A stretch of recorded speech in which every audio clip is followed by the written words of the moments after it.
Picked up this Android box here, $5. Let's see what happens when we power it on. We get the boot up screen.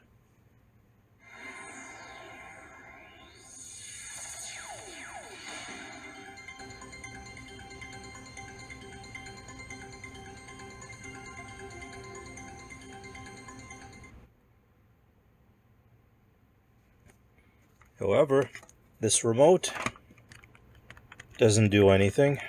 This mouse that I'm now frantically moving around the table, every so often you'll see sort of a mouse pointer kind of pop up randomly, but yeah, this thing is not working as it should.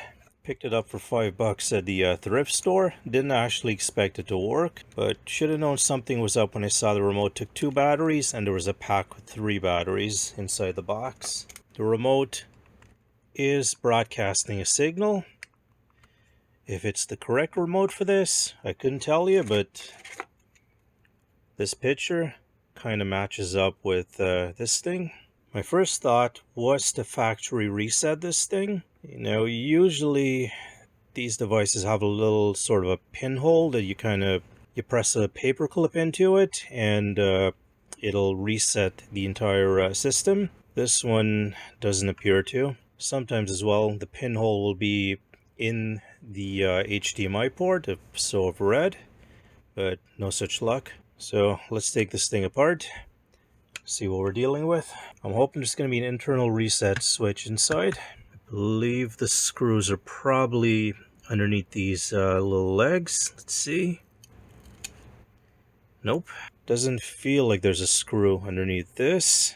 So chances are this thing may just be clipped together. Let's find out.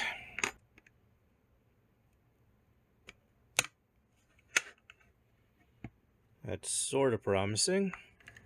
Let's stick this in there just to stop it from popping back in. Now let's see if we can get this side out. Yep, that was relatively painless. Now I'm not seeing any kind of reset switch, but what I do notice is the IR receiver right here for the remote, the infrared receiver, does seem to be kind of bent back a little bit. Maybe that's the issue. I'm going to try powering this on again and either trying to point the remote straight into there or bending this forward. Gonna hope this thing doesn't overheat as well without the heat sink on it. We won't keep it on for too long. Gonna use my finger as a heat sink for now. Still not having any luck. Gonna power this off before I burn my finger. Let's see if there's a reset button hidden at the back of the board. Doesn't seem like it. I'm sure someone a lot smarter than me would know which contacts to jump to get this thing to factory reset, but right off the bat I could not tell you. Just for the sake of completeness, going to try powering this on with it out of the box. And let's see what happens. And we still have nothing. Going to try it now with this wireless mouse and keyboard. See if the keyboard gives us any better luck. And it looks like the keyboard is working. Let's see if we can get a factory reset. Again, I'm just hoping that the factory reset clears up whatever's wrong with it. And good news, we can actually see a mouse pointer now. And does the remote work? No.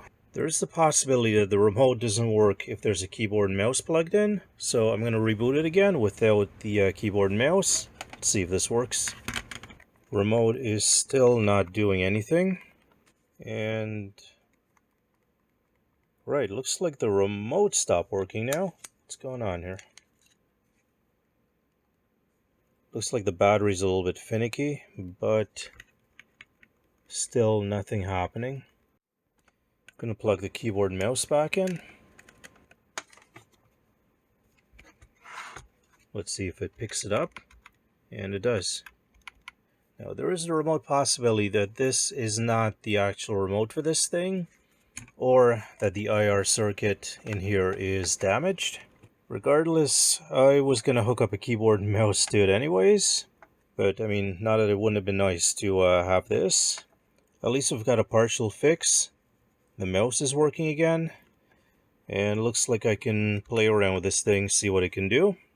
I know me fooling around with this is probably not the type of video you're looking for, but I am waiting for a shipment of parts from China to fix some PS3s, a PS2, and of course there's that giant batch of capacitors to fix that Xbox. You guys know which one I'm talking about. Thanks for watching. Take care.